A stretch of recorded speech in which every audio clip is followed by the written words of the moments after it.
Hi guys, my name is Zine, and I'm presenting to you the foods and practices of Argentina. I hope you enjoy.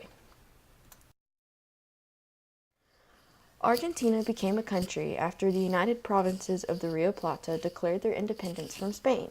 Bolivia, Paraguay, Uruguay, and Argentina all went their separate ways in 1860. Because of Spain's rule, 92% of Argentina is Roman Catholic.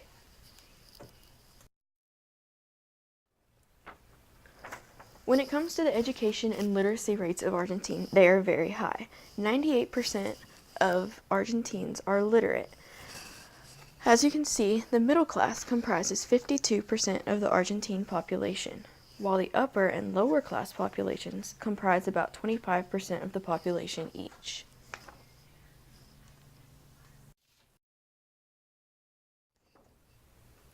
Crops and agriculture are highly dependent on where they are grown in Argentina. Because of the more temperate climate in the more northern parts of Argentina, more crops are grown there as opposed to the southern parts that contain the Andes Mountains and the cold, arid Patagonian plateau that make crop growing difficult. As you can see, oat and barley growth and production are relatively within the same provinces, as are many other crops.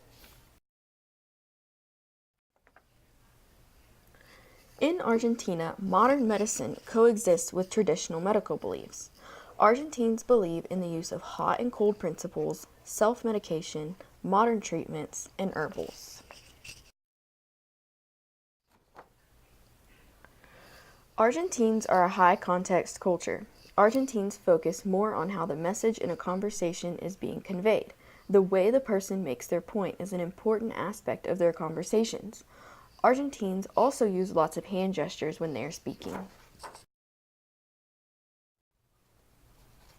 Being of Mediterranean descent, which is Spanish and Italian, Argentines love beef and pasta.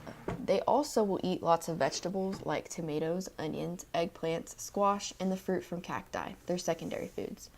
Cayenne pepper, paprika, oregano, bay leaves, and nutmeg are common spices used for flavor in Argentina. And as you can see, they eat lots of meat, which is the big picture on the right, and they also eat lots of Italian foods, which is the pasta on the left. Argentines typically have a light breakfast with toast or croissants and coffee or tea. They then have lunch around 12:30 to 2 p.m., where they will consume pizza or other vendor foods. Pastries, sandwiches, and tea or coffee is normally eaten for an afternoon break, and then dinner is served around 8 o'clock to 11 o'clock p.m., the heaviest meal of the day, where they eat lots of meat. A lot of Argentines barbecue, which just requires the cutting up of meats and vegetables. On the other hand, Italian food is very common as well, and the preparation of doughs for pizzas and pastas is common. As you can see on the left, those are Argentine gauchos preparing lots of different kinds and cuts of meats.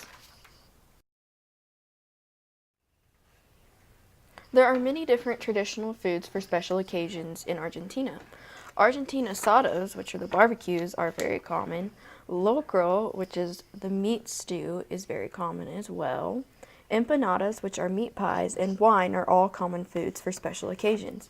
Spanish paellas are also sometimes prepared for special gatherings. Excuse my accent. For Lent, meat is not eaten and more seafood is consumed, like the bocaditos and any kind of fish.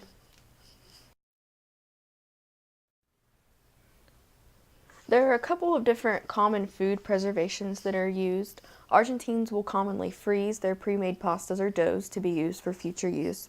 They will also buy prepackaged pastas that are dried and dehydrated.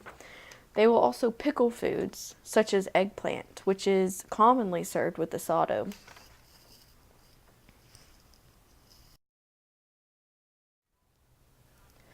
In Argentina, there are a couple of different dining etiquette rules. Argentines do not start eating until someone says bon appetit in Spanish. They do not switch hands between their knife and fork. They cut with their right hand and use the fork in their left. If the table is properly set, Argentines start with the outside utensils and work their way in. Wine must never be poured backwards because it could indicate that you do not like a person. A fancy gourd is used to drink mate teas and is expected to be passed around among your friends. One very common drink that is consumed for health in Argentina is the yerba mate tea. The leaves and stems from yerba mate trees are used to make mate tea and are said to promote vitality, clarity, and well-being to an individual. It is served in a gourd with a fancy straw and passed among friends at public events and social gatherings. Unfortunately, there is a high obesity rate in Argentina at 28.3% of adults. That's almost a third of the population. Hypertension rates are extremely high, between 27.9 and 43.6%, depending upon the area. Diabetes rates are bad too, between 6.5 and 7.7%. 10% of preschoolers are obese, and all of this can lead to type 2 diabetes, cardiovascular disease, hypertension, and even death in the future. There is also a relatively high number of reproductive age women in Argentina with low hemoglobin levels, anemia. I believe that high obesity rates most likely correlate with the high consumption of breads, pastas, and doughs within the Argentinian culture. The eating habits of parents directly influence the eating habits of their children, and this is why there is a growing childhood obesity rate in Argentina as well. Low amounts of vitamin C and high amounts of calcium consumed could be a huge cause of anemia in women because vitamin C is needed for the absorption of iron, while high amounts of calcium can inhibit and stop iron absorption. I think that more consumption of fruits, especially citrus fruits that contain vitamin C, like lemons, oranges, kiwis, grapefruits, and vegetables, should be encouraged to increase vitamin and nutrient uptake. This could help the obesity and anemia rates decrease. I also think that the consumption of excess meat and breads should be modified because it is causing high obesity rates in Argentina, especially with the pastas and doughs. Also, consumption of sweets and sugary foods should be limited. Calcium intake, such as cheeses, should be lowered as well because it is inhibiting iron absorption. How do the food habits change of Argentines when they come to the United States? Although Americans eat a lot of meat, Argentines consume way more, and they might have to learn to explore other food options because meat can be expensive here in the United States. Argentines tend to eat dinner around 8 to 11 p.m., which is very different than Americans, and some American restaurants are even closed by then.